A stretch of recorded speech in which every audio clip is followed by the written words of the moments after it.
So hi, I'm Russell Bishop, and a little quick synopsis of how I got to my current level of spiritual pursuit and awareness. Grew up in a Presbyterian family, hated going to church except I loved it. I hated it because it seemed to be empty except when we sang. Today I know that's because it was the sound current.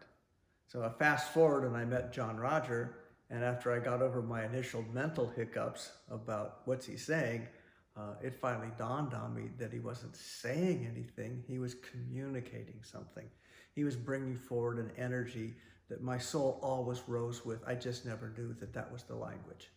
So there's a lot of backstory to that, and there's other interviews where you can learn more about that.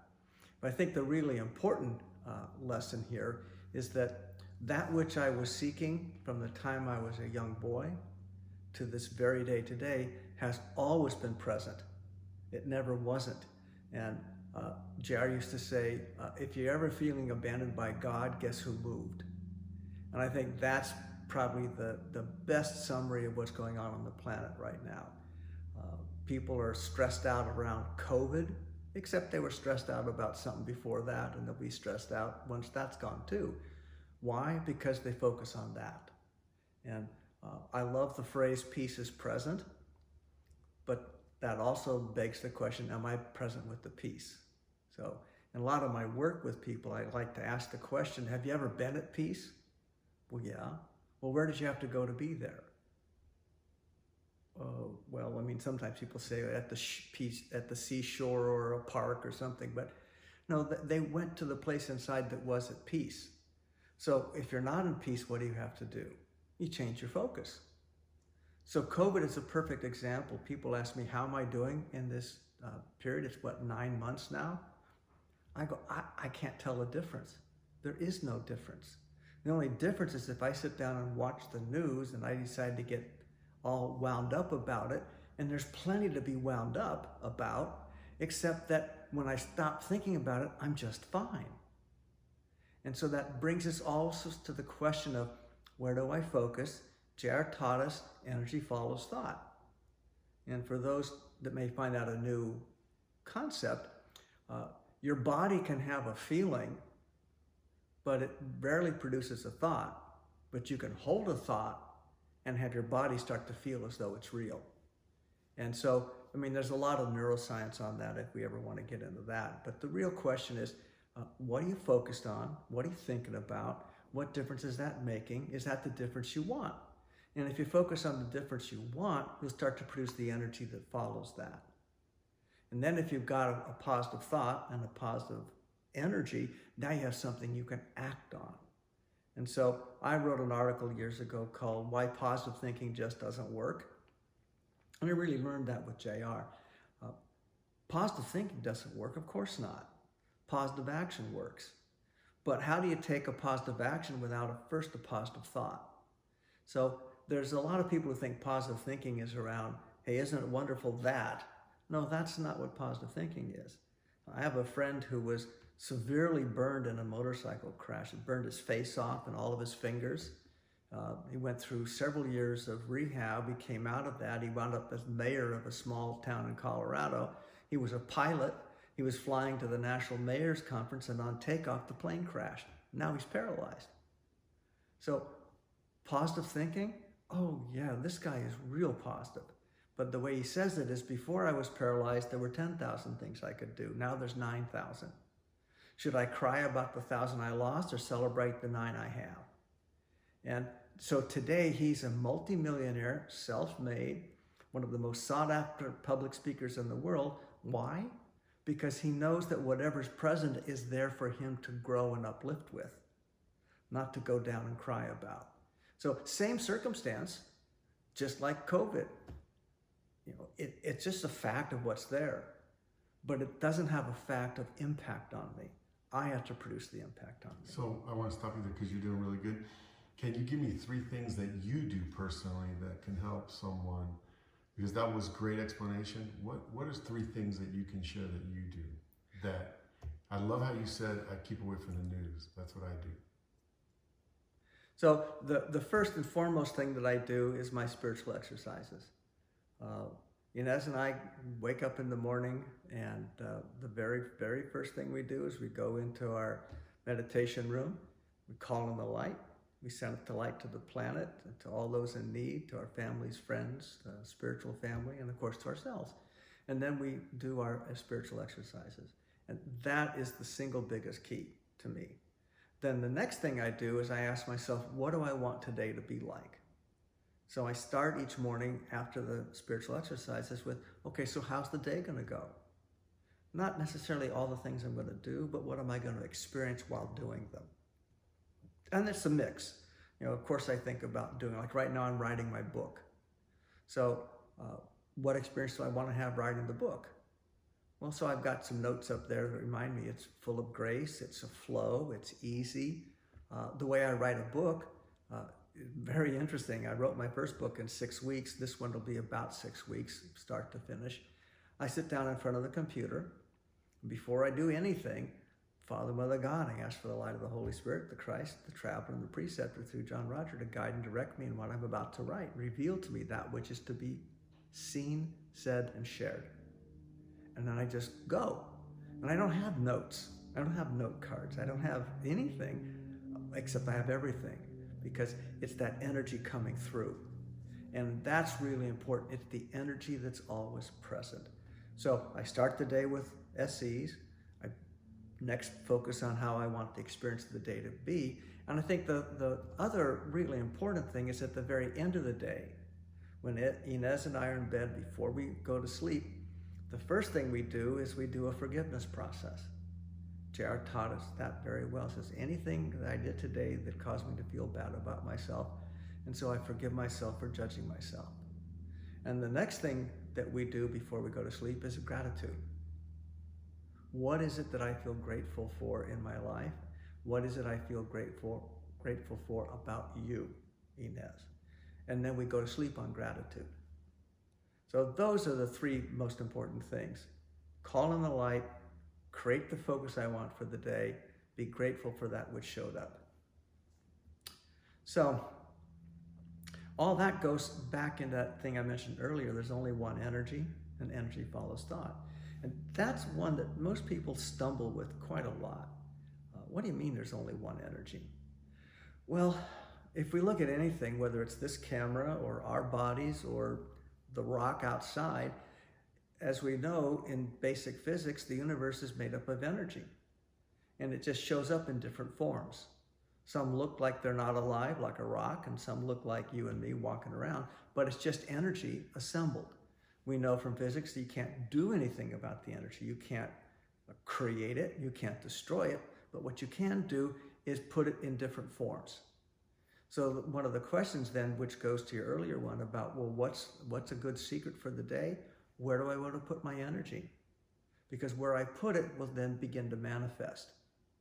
And so if there's only one energy, and energy follows thought, then I'm responsible for my experience based on where I put my focus. Now, I think one of the things I learned from the chief really, really well is that he is an illusion.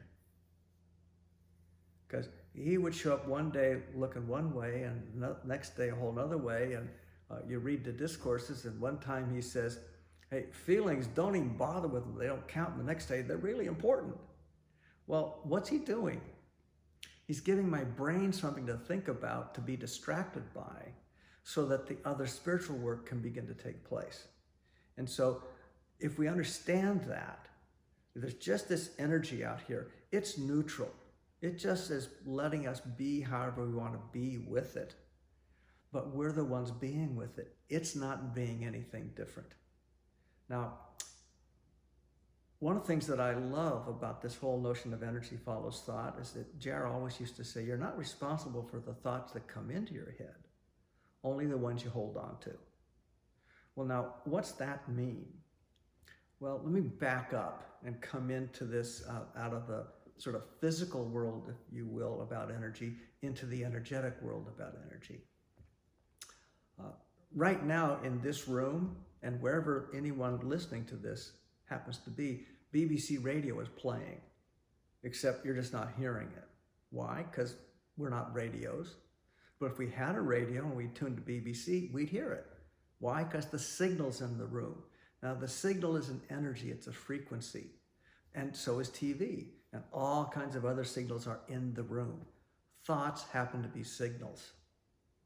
They're energetic forms. Now, there's a whole field of psychology around herd behavior and what happens when groups get all wound up in themselves. Well, somebody can start to hold a thought very powerfully, and it could be usually a very negative thought. It can be very hysterical on the upside of it, but a very positive and a very strongly held thought has an energy frequency. Well, you've seen other people who were in joy and you knew it and you didn't know why they were in joy. They may not have said a word, or in deep pain and you knew it. Why? Well, because their pain, their joy, their whatever is a frequency and it vibrates. And there's a part of you that knows pain. And so if you experience the other person in pain, your pain vibrates as well. Now, if you're not clever, you'll go, oh my God, I'm experiencing pain. If you're clever, you go, I'm noticing pain, but I'm not in it. But if you dwell upon it, you'll be in it. Now, the good side of that is someone can be in great joy and you go, oh, whoa, my joy frequency is moving. And if you're not clever, you go, well, shit, that's not mine. If you're clever, you go, oh, wow, I'm in joy. I'm in the joy frequency. I can enjoy, I can be enjoying that which is going on. So we align with the frequencies, either positively or negatively, but the frequencies are there. So just like BBC is playing, one of the things that kind of winds me up sometimes around people in the movement is when they want to call in the light. Now, this is one of those JR things. There's things on tape where he says, I'm going to call in the light. And other times he says, no, the light's already present. I'm going to call myself into the light.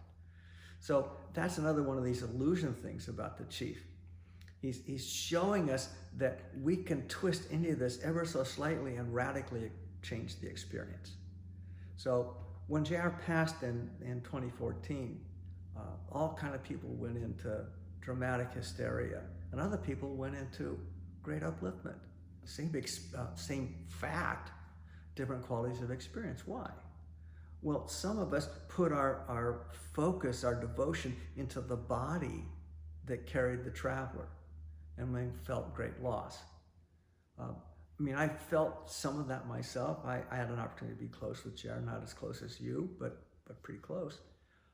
But I also instantly knew, wait a minute, he's more present than he ever was because I don't have the physical to be distracted by.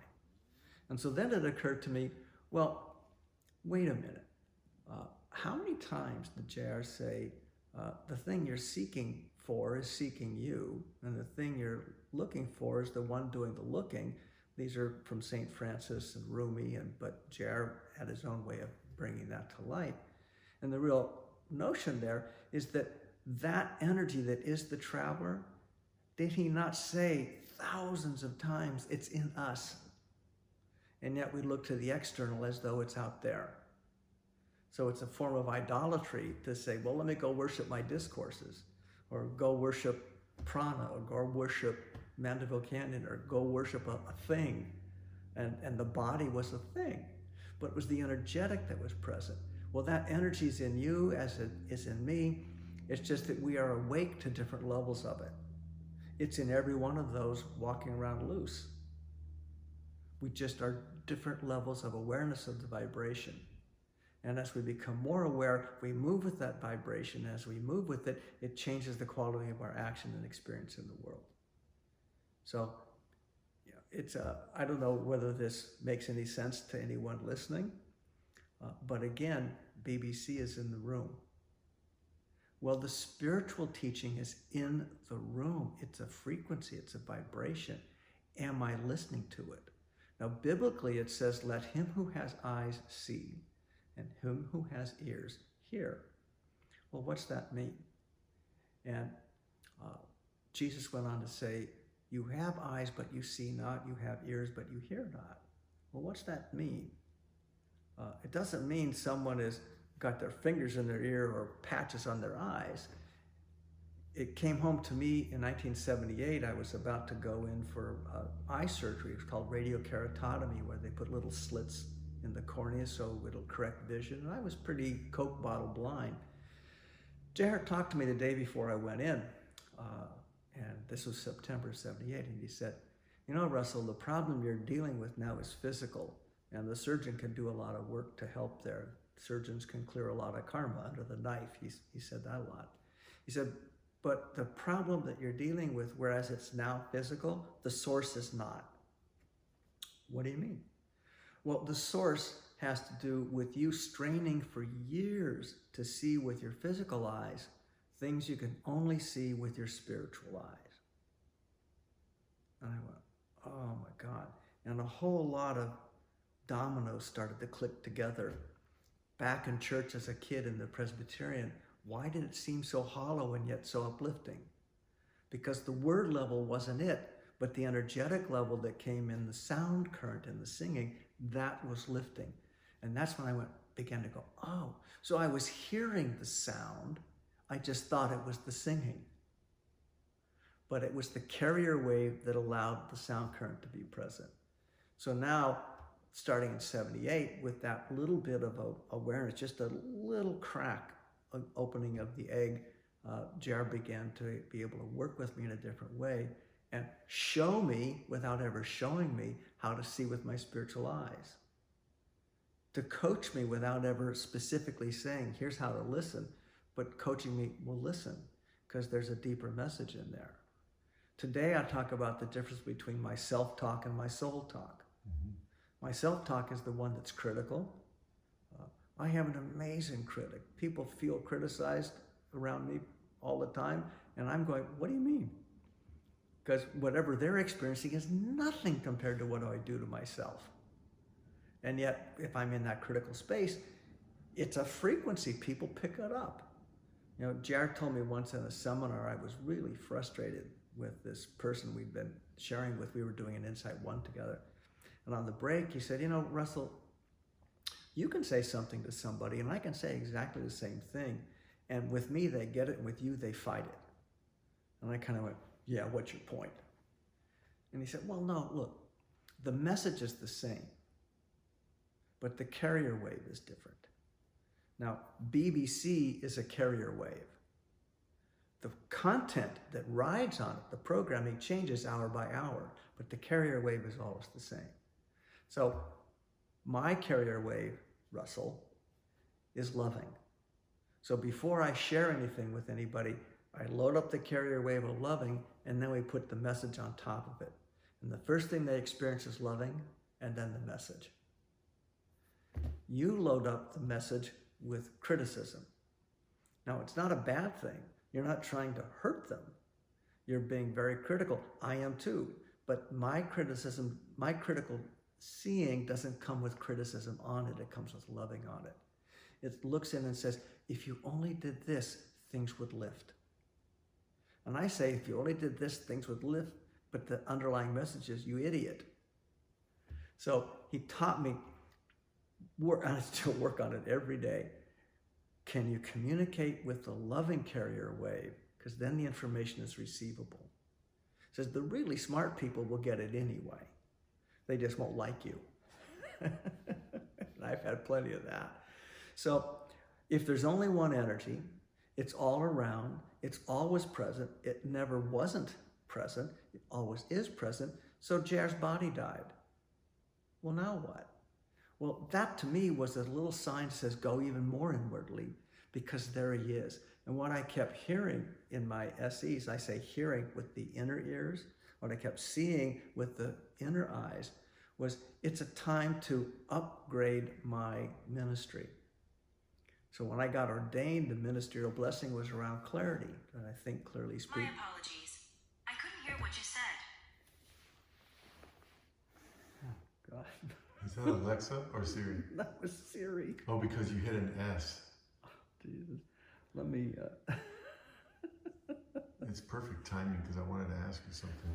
Okay. Just, there's something that I want to get that you really, when you said soul talk and Self-talk. excellent.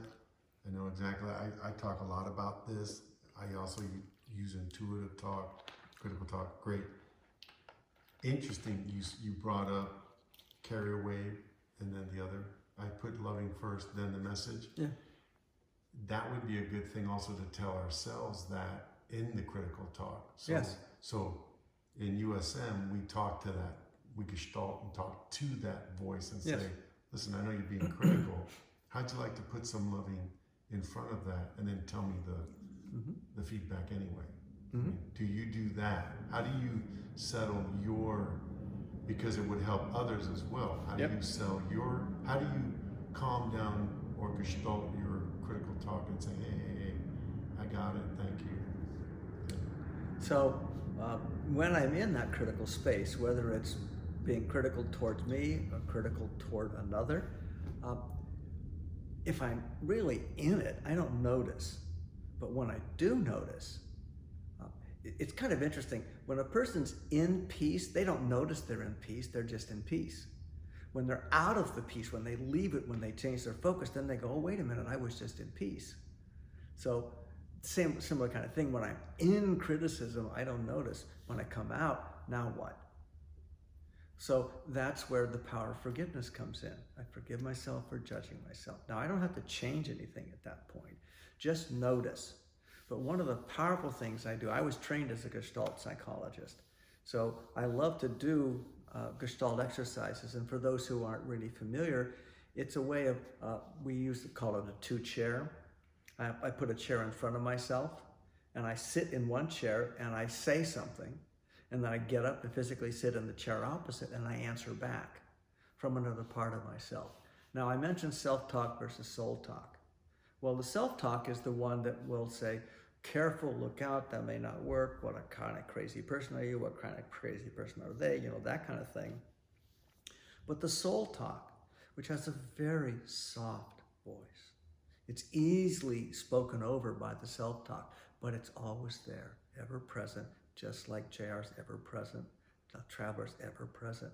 But are we listening to it? It will never inflict. I mean, how many times did JR say that? We cannot inflict. We have to be invited in. So what do? I go inside. For those of you who went through inside, I go into the sanctuary and I put in two chairs. And I put myself in one and I put my soul in the other. And then I have a dialogue. Self says this, get up, move over there. So what does your soul answer? The way I first started doing that was I would deal with an issue, something I wanted to resolve or something I wanted to shift or change or how am I supposed to serve, any of those kind of things. And I would go into the sanctuary and I would use that people mover and I would invite JR to come in. Sometimes I say, may the inner master come in, because sometimes the traveler will show up in other forms. It doesn't have to look like JR. It could look like anything, because JR said he'll use anything that's working for you. So anyway, I'll just use it as I use JR. So I invite JR to come in. Now, sometimes we just stand, sometimes we sit. And I say, so here's what I've been thinking about it. Here's what I've been considering. Do you have anything to say? And then let JR have a voice inwardly. And all of a sudden, information comes in or new perspectives. It's that, have you considered? Well, what about? And it's never do this. It's always another question. Well, what do you think about? Or have you considered that kind of thing? So when he passed, I kept getting this inner notion about the ministry. And then it occurred to me, well, I was ordained in 1977. Now it's 2014. That's a few years apart. Geez, do you think everything's the same? No. So I started asking myself, so what was the ministry about when he ordained me in 1977 versus what's being called now? And I think that's a really important notion. How are we being called today? What is Spirit asking of us today? Not what am I asking of Spirit? How is Spirit asking of me? And if I go inside and I say, Jack, here's what I'm thinking, here's what I'm hearing. Well, boy, when I say, I think Spirit's asking this or suggesting that, he may come in and say, yeah, and there's this element and that element, and just add this to the package and run know what shows up. And again, never directive, just saying, well, add this or consider that, or what happens if, and things shift a lot. And that led to this program Inez and I did for a while called Conscious Conversations for Ministers. And the basic frame of this 2.5-day workshop was to sit down with the ministers, have them share their ministerial blessing, have them dialogue in little trios about what they were thinking about. So we'd ask the question, what was present when you got ordained, whenever that was? What's present today? How's that different? And then go inside and invite the traveler in and say, okay, now tell me about my ministry then. Tell me about my ministry now. How can I serve now? JR, you're not here physically anymore. What's that mean? And most people go, what it means is I need to step up even more. And as I do, the traveler's right there with me. And what's interesting is if I pull back, the traveler's right there with me. Because the traveler never leaves, I just leave my focus. So the real good question for people to ask, and I think it's a daily question, how am I being called? Now, Jared always used to say he would never get out of bed in the morning till he was clear about serving Spirit today. You know, choose you this day who you shall serve. For me and my house, we serve the Lord. Until he got that, he didn't get out of bed. I can't say I do that, but that's a really good aspiration, is to ask each day, and how would you have me serve this day? So again, energy follows thought. There's only one energy. That communication is ever present for all of us, but will we attune to it? Will we notice? Or will we let the self-talk yammer on top of it and distract us from the inner dialogue and the inner message? So that's kind of what I think about that kind of stuff.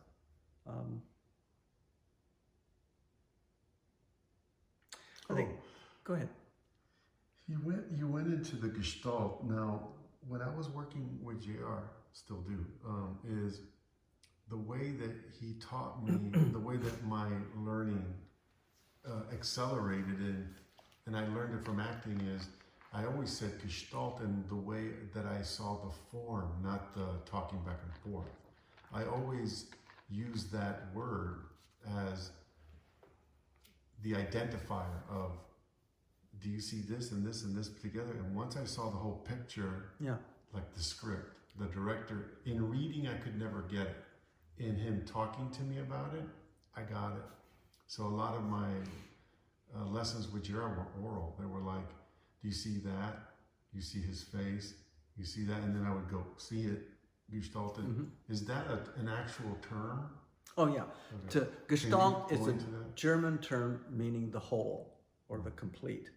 And so when we ask if someone is gestalting it, you know, there was a book called Stranger in a Strange Land, and they used the word grok. Do you grok that? Well, it's the same thing. It's like, do you get the wholeness irrespective of the parts? And so in Insight, we talked about symbols versus experience. So there are actors who can read the script and do dramatic readings, but there's no experience to it. It's not real for them. So that's why a lot of different acting schools have people, imagine you're a rock who's been abandoned for the last 10,000 years and now you're waking up. You know, they ask people to do weird things, so they move into the experience of it. And now you can draw on that experience in the acting, but you can't draw on it till you imagine, well, what's the experience of that character? What's the experience of the interplay? What's the whole experience? And now if I serve the experience, and that's why you had people like Robin Williams who could do amazing things with directors initially would tear their hair out, and then they go, oh my God, what's he doing? He's moving on the energetic flow of this beyond the limitation of the script. So are people living the limitation of the self-ascribed script for life? Or are they moving with the spiritual awakening that's always full? Even in the presence of a COVID, it's full. So, there's the old joke about, is it half full or half empty? And I was teaching a group of engineers once, and some smart ass said, neither. I said, what? He says, it's poorly designed for its intended purpose. So, are we poorly designed for our intended purpose? No. In fact, what's really interesting about the capacity of a being that's human, different from a rock, the rock will be a rock, it will be weathered down and turned into dust over time. But a human being can expand, and once it's expanded, it can expand more. Yeah. Why? Because we are an energetic, not a form. So people get lost in the world when they focus on the form as opposed to the energetic experience. Because that's expansive. It's extensive. It's ever-present and omnipresent. That's why you can take an insight or a discourse or a JR seminar, and you can do it in Bulgaria, and you can do it in South America, and you can do it in Russia, and you can do it anywhere. Because it's not about the culture or the language. It's the energetic that's ever present, always present. So, can you talk about this? This has been happening with me. I'll have an anecdote, like if you can do some anecdotals of how they relate now, because in the nowness, I don't have 26 years with JR. I would go to him and say, tell me what to do. And then as I'm going through life today, I'll flash back on like, oh, that's what he meant. Let me use that. Does that relate to, does your anecdotal experiences relate to you now in what you're doing now? Yeah, let's see.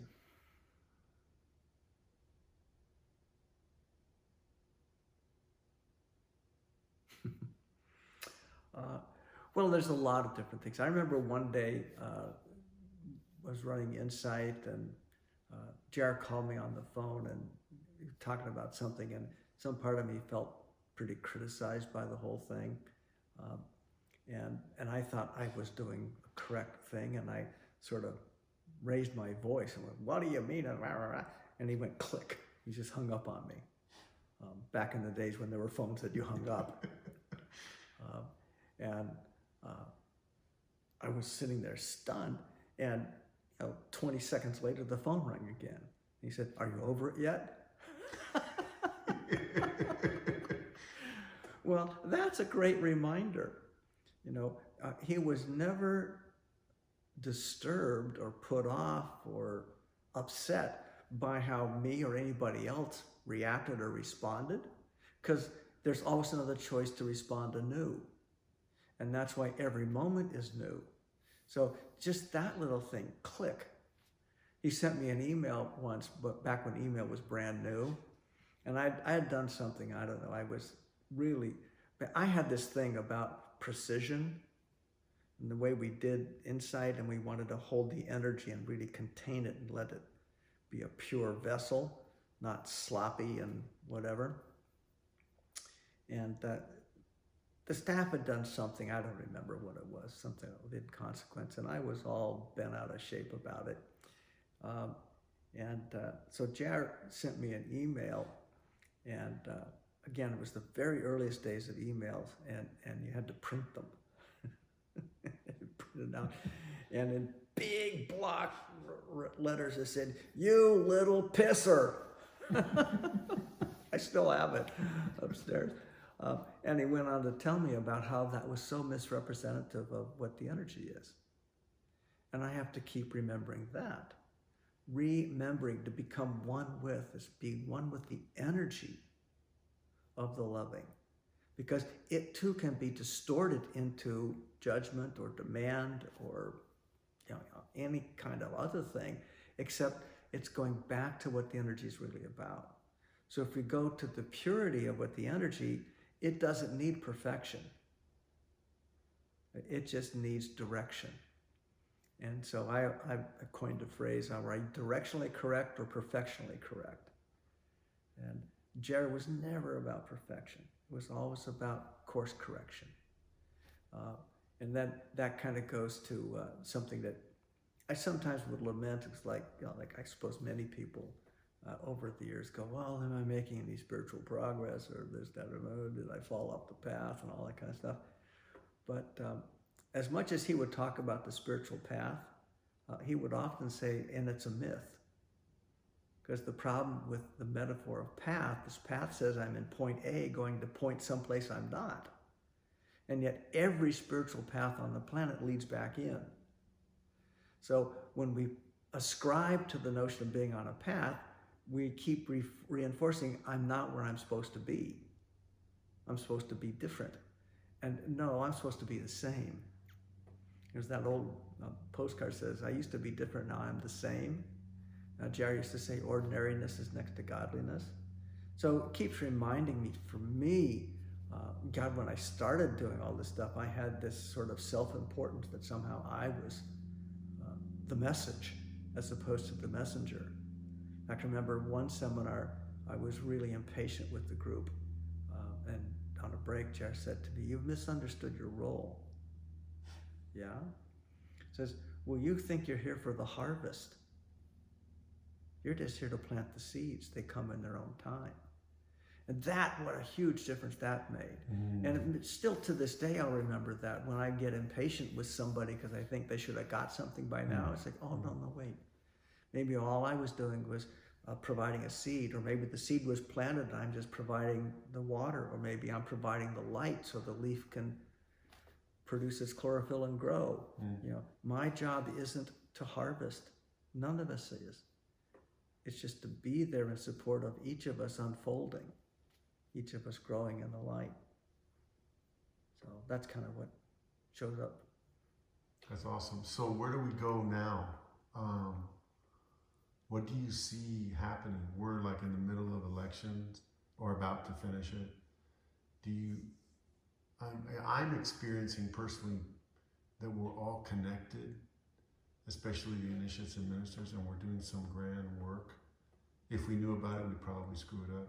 So do you have something in there that is a conscious conversation with Russell that you'd like to put out? Yeah, I think, see, if I roll back in time, you've heard people say, as contrasting to Trump, says, oh, God, we thought George Bush was bad. Now we think it would have been great to have more of him. Except at the time, it was all it just twisted up in our knickers as much as those folks are now. And yet one of the things I noticed at the time, and I was really disturbed back then, because I was traveling internationally a lot, and people would just, in different countries, go, what are you doing over there? Like, oh, it wasn't me. And I could get all twisted up in my mental knickers about how bad everything was.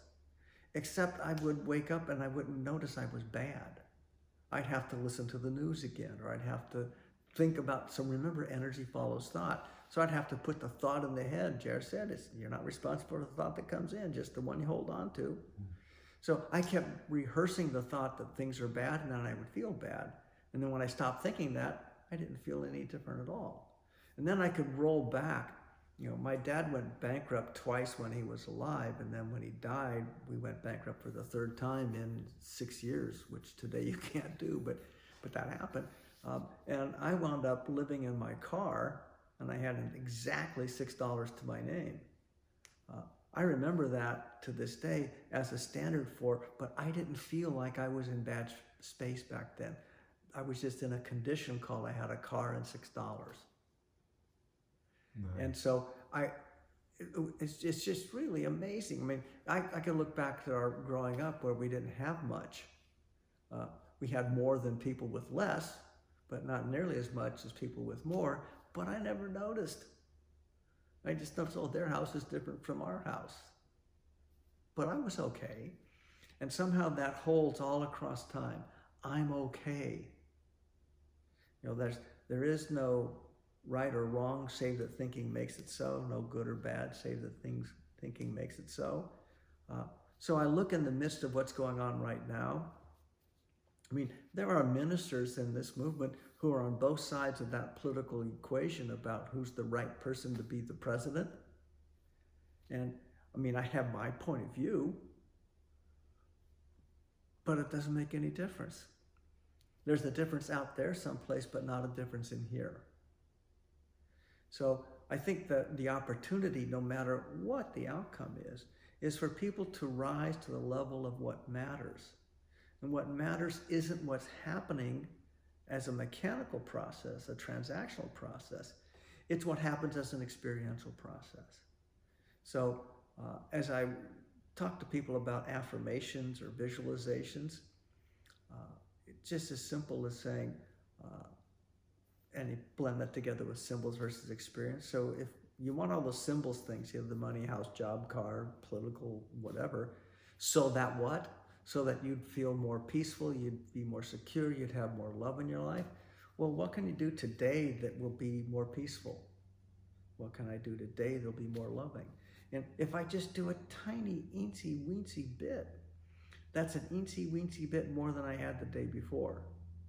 And if I do that 7 days in a row, I still may only have an eensy bit.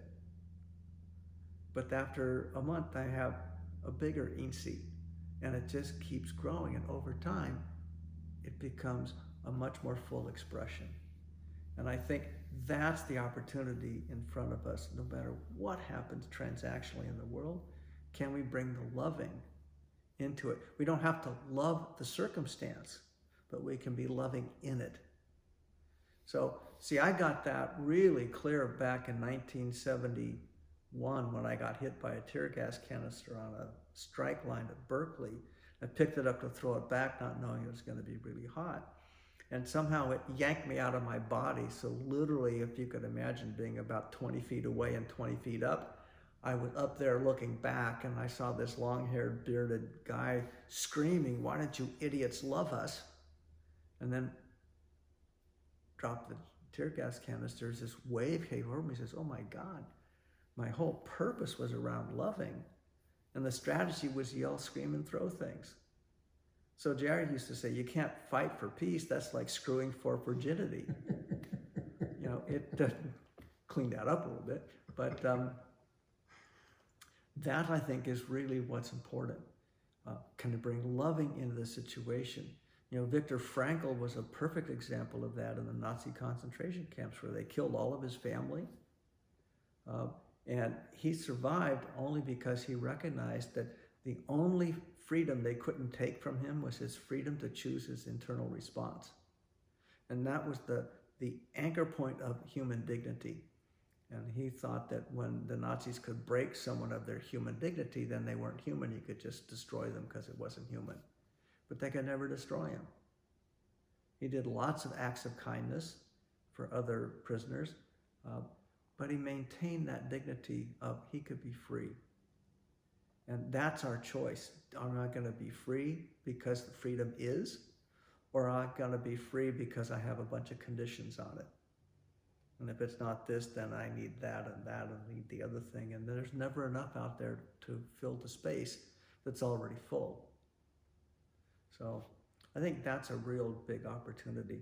Now, if I see, quote, injustice in the world, on the one hand, I can sit back and go, well, that's their karma. And that's true. But what if my karma is to engage? You know, Jared used the metaphor, if you're on the beach and you see the person drowning, do you go save him or just go, well, that's their karma?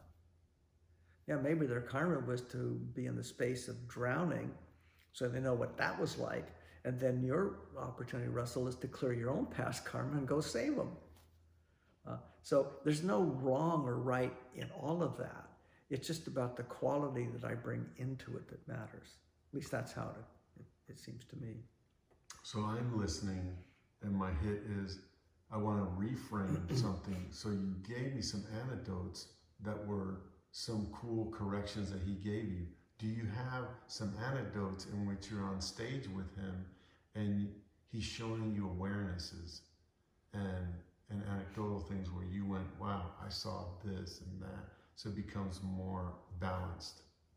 Because the pisser is great, but I want to know the great things that you got in an anecdotal thing that kind of carry you today.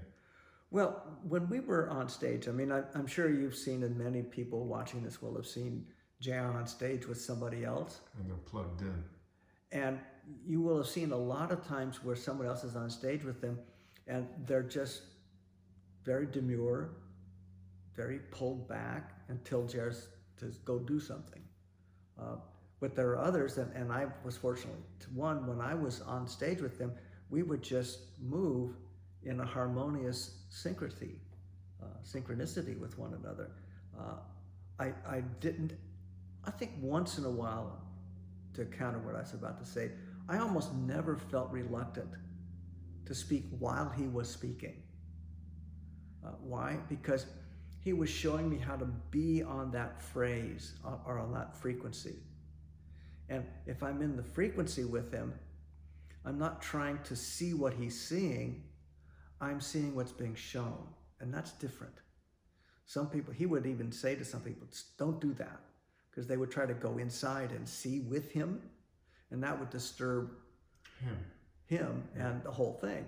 But if you're being shown the same thing, that's different. So sometimes he would be going down a line with somebody and it wasn't landing for them. And I would have, or maybe it was, but I'd be shown another thing to say or another thing to share, and I would just go with it. And he'd go, oh, yeah, that's it. And so we would just vamp like that. And I would illuminate some of what he was talking about. He would certainly illuminate what I was talking about, but showing me in real time how to move with it, how to subtly twist it. It's like when you twist the cube and you see it differently. I don't know how to describe that other than just being with it and trusting that if I'm coming out of a pure intention, there's no wrong thing to say. And if it's said incorrectly, the correction will show up. I remember a time running a seminar at the Universal Sheraton in Studio City, and we had about 200 people in the room, and there was some guy there who was an actor. Wasn't terribly well known, but the classic, tall, dark, handsome kind of guy, and he was really stuck. And I'm sharing with him, and I just had this thing, I'm going to go till hell freezes over to get somebody through a thing, which Jared helped me correct on too. Says your job isn't to save them. Jesus did that already. So anyway, the guy's really stuck, and something that's been around me forever, from the time I was the littlest boy, but it just showed up, and I just said, Frank, you remind me of a Corvette.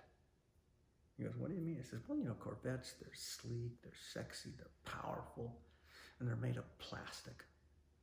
And if you bump into one, it shatters. And he just burst into tears. And he sat down and he just couldn't go on. And I said, well, that's okay if you can't go on. We can return to this later if you want. He came up to me on a break and he said, how did you know? I said, know what? I collect Corvettes. Well, that how did you know has been around from the time I was the littlest boy. I mean, when I was 6, they coined the nickname for me, encyclopedia. Because people would ask questions, I would just know. Now, today I know it's because it's plugged into that universal knowledge. But that's still present to this day. I mean, if I go in, my ministerial blessing, again, is about clarity, as long as I don't try. So if I show up and I have a too defined of a script, it don't work. I may know a direction about where we want to go, but I need to be in the energy to let it direct me, and then to trust what I'm being shown, even if it wasn't part of what I thought was supposed to take place. And I just learned with Jared, he would say, trust it, just go. Because something would show up like that Corvette metaphor. And it would be staggering how many times that would be exactly the metaphor the person needed. Thank you, because you just, I listened to this thing. I was like, I hang around with Leslie so I can remember things that I forgot while I was with JR. Oh, that's what was going on in the lessons. But you did, so what now? Yeah. And I love that, because JR was all about so what? Like, oh, JR, I did this and I feel this way. So what? Let's go eat.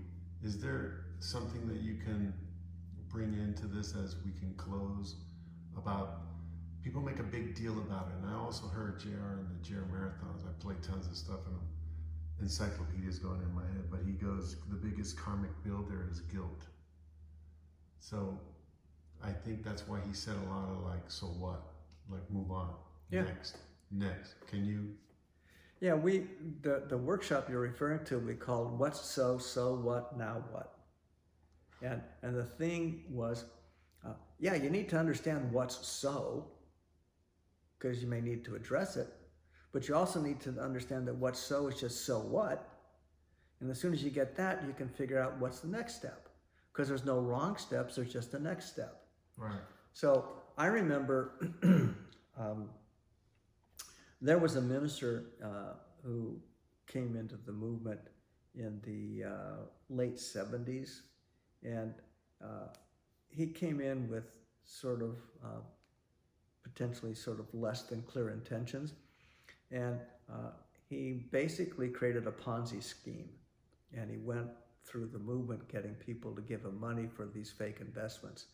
And one of the first people he came to was me. So he came to me and he said, well, how can I help Insight? And at the time, Ariana was interested in bringing Insight to the UK. And so Roland said, well, let's fly you over. So we flew over and did some guest events in her house, and he put me up in great hotels. And he just really, he did a lovely thing in terms of helping Insight get to Europe. And what came after that, he said, I just think it's terrible that you're being paid so little. You should have, let me see if I can help you. I have these investments that I make, and they're usually for people with a lot more money, but they turn quickly. And I've got one that somebody just fell out, but if you can put 5,000 in, we'll get you probably 40% return in maybe 2 weeks. And of course, some part of me went, oh yeah, I guess I should be doing better. And so I gave him the 5 and I got 9,000 back. And it was like, wow. And then a few weeks later, he said, there's another one of these that just showed up. And he had this string, and I gave him the money, and it came back, like almost doubled. And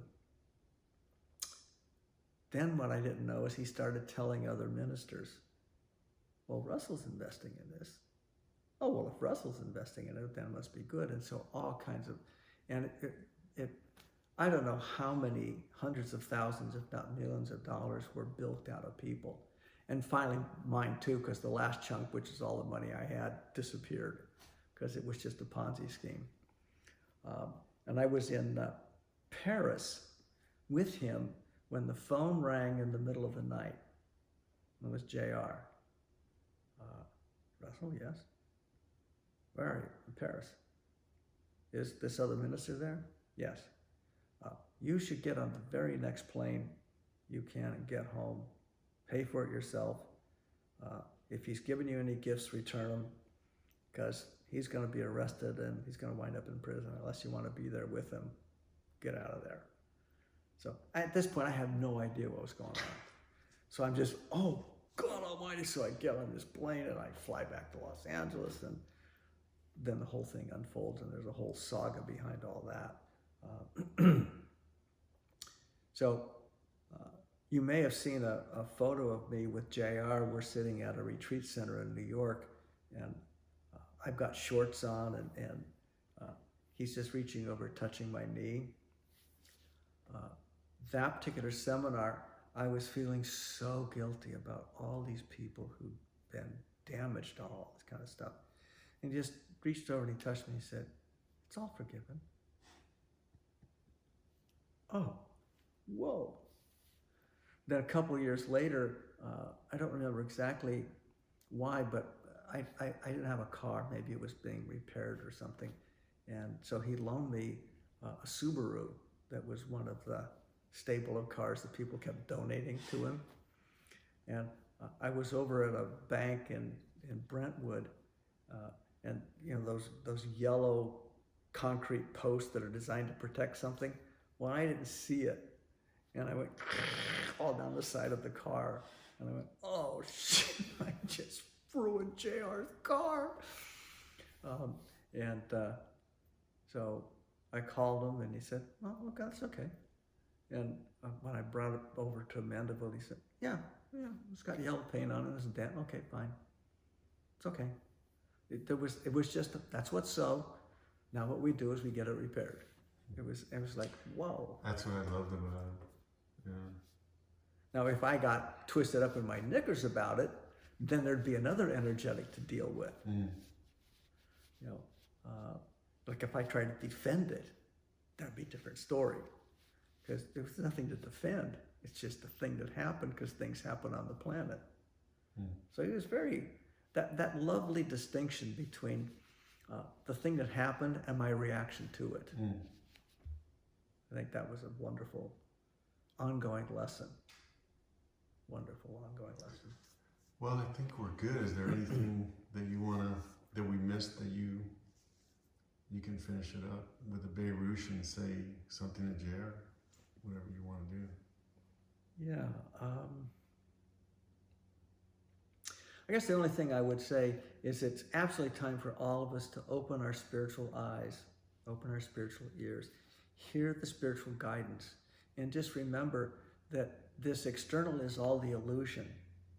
It's the inner calling that really matters. And we're all called.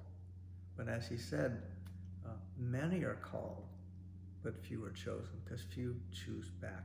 It's our time to choose back and bring this ministry to life. We don't need the physical JR. We need the spiritual JR. So that's it. God bless him. Thank you, Wish we Russell. can. Pleasure.